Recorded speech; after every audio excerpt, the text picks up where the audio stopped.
müşteri bunda sen aç dükkanı. Cahil kıymet bilmez seni zayi eyler dost.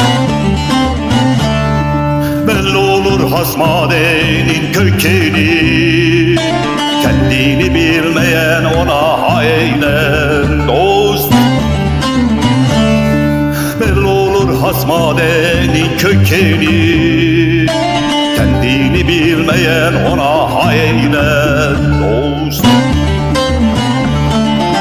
Arif ol, cahille sohbet eyleme, kişiyi ölçmeden gönül bağlama.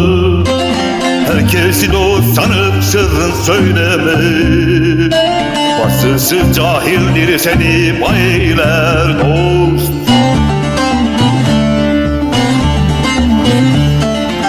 Arif ol, cahille sohbet eyleme, kişiyi ölçmeden gönül bağlama.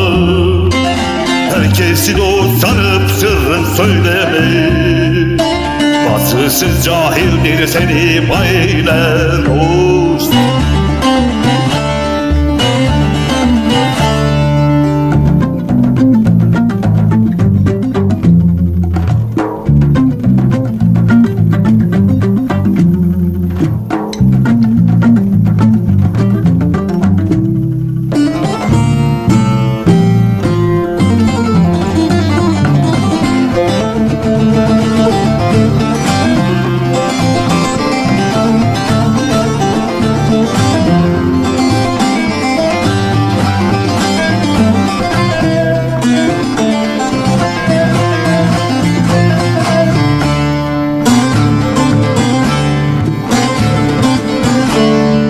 Karışma haksızın kötü halına, dikkat et o yarın her bir teline dost.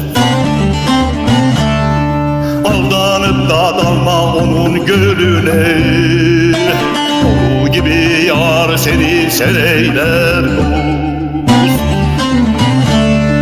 Aldanıp da dalma onun gölüne, gibi yar seni sereyler dost.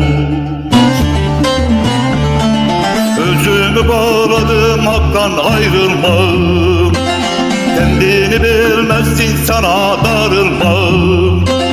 Her türlü libası giyip sarılmam, sefilidir hırkan beni şan eyler dost.